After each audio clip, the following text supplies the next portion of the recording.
been a while since we've let our little friend out. No, stop. That sounded really weird. It's been a while since we've taken this guy for a fly. Like in Colombia, I think we only flew it once. And that was, yeah, because most of the times we were in cities or in national parks, and that was forbidden in Colombia. And also the rules in Colombia are a little bit dubious, so we never were really sure whether we were allowed to fly or not, or if we could get into trouble. And here in Belgium with the daily vlogs, sometimes it's just too much of a hassle to take out the drone for a fly. So we figured that maybe we would just make a video about the drone.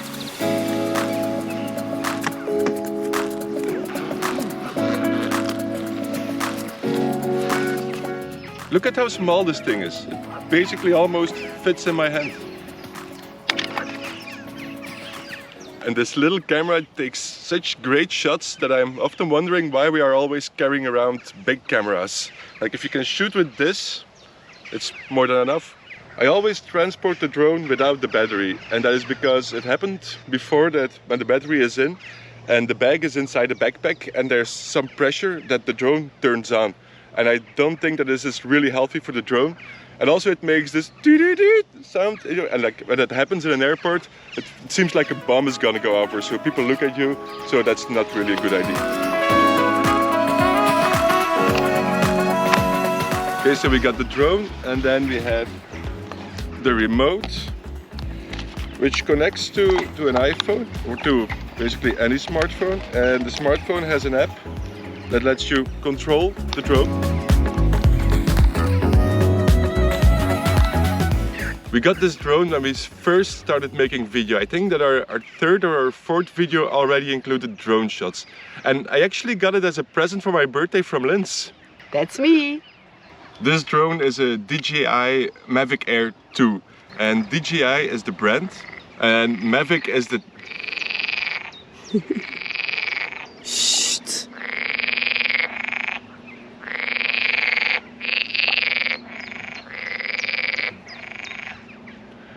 Nick is getting annoyed of the frogs. And Mavic is the type, and there are three subtypes. The Mini, which is smaller than this one, obviously. This is the Air, and then there's the Pro that is more professional.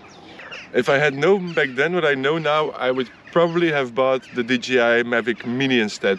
Because for one, it's cheaper, so maybe I would be daring to take more risks. But also it only weighs 249 grams, which means that most of the drone laws don't apply to the Mini, whereas they do apply to this drone.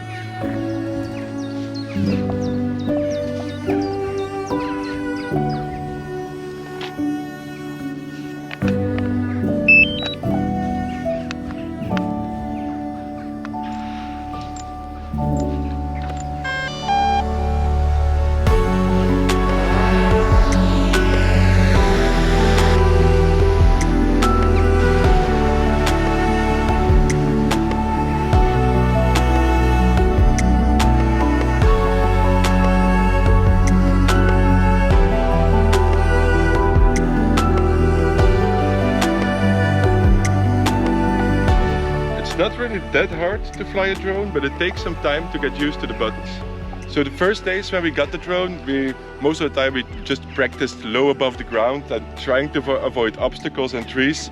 And it didn't take long before Linz crashed the drone in a tree. That's me again! So the decision was quickly made that I would be the drone pilot of the two of us. What's actually the difficult part about flying a drone is to learn all the rules and regulations. Some of them are quite universal, like you shouldn't fly over people or buildings or in national parks. You always have to keep your drone in sight, that you always have to see it. You shouldn't fly in the dark, you shouldn't fly near to airports, things like that. But there are other things that are more location dependent. For example, the altitude that you can fly. In a lot of European countries it's about 100 or 150 meters high, but here in Belgium it's only 50 meters high, which is basically something like this. How do I know all this, you may ask? Well, there are quite some websites where you can find this information, but here in Europe you also have to take an online course and an exam. And I figured, like, how hard can it be to fly a drone? So I just read the course very quickly, tried the exam, and let's just say that it was a good thing that I could try the exam multiple times. Practice is really the most important thing when you want to fly a drone. It's all about hand memory. You have to be able to control the remote without having to think like what button is for what. Like this is up and down and forward and backward, and then it's also left and right and make the drone strive. So you really have to get used to these buttons. And this little button over here controls the camera angle. But it's really by combining all those buttons together that you can get the most awesome shots.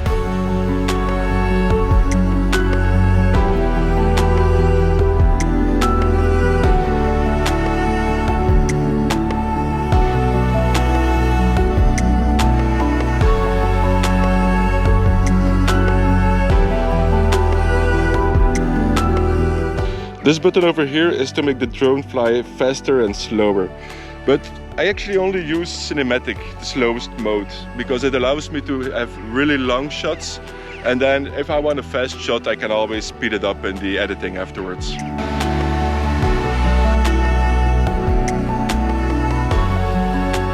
One of the cool things you often see in videos is that people let the drone land in their hands. And I practiced with that in the beginning. But it's kind of dangerous. I cut my fingers twice and these things are sharp. It's like razor blades. So I don't really do that anymore. I just search for a place where I can decently let the drone land. It seems like a lot of fun to fly the drone, and it kind of is, but I don't really like it that much. I like the shots a lot. I like the shots from the air. It gives such better perspective, such a different angle. But the flying itself is quite stressful. You're putting very expensive equipment up in the air and there's so much that can go wrong. It can drop down on somebody's head, on somebody's property, on somebody's car. And this thing is not like an airplane. If a motor breaks, the plane can still fly with the other motors. If one of these breaks, the drone just drops to the ground. So places like this are really the best places to fly a drone. Even if it would fall down, there's not that much that can happen. I hope that you enjoyed this video and maybe learned a thing or two about drones. If you have your own drone, let it know in the comments. But before we leave you, something very important. The most important thing of the video basically.